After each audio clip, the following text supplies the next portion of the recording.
Nasa biyahe na sina Pangulong Ferdinand R. Marcos Jr. at First Lady Lisa Marcos patungong Vatican.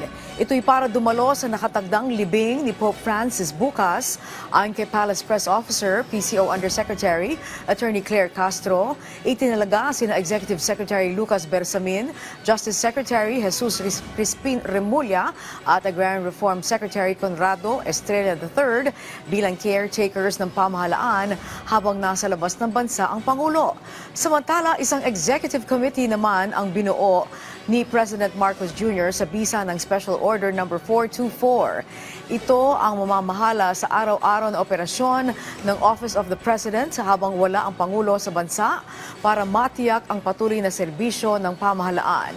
Gayunman, binigyan diin ng kautusan na hindi maaaring desisyonan ng komite ang mga isyong kinakailangang personal na tugunan ng Pangulo, gaya ng mga usaping pambansang seguridad o may kinalaman sa Philippine National Police at Armed Forces of the Philippines.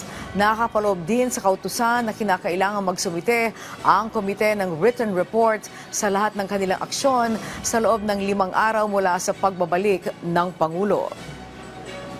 Pagdasal din po natin ang kaligtasan din po ng ating Pangulo at ni First Lady pabalik sa Pilipinas. Yes po.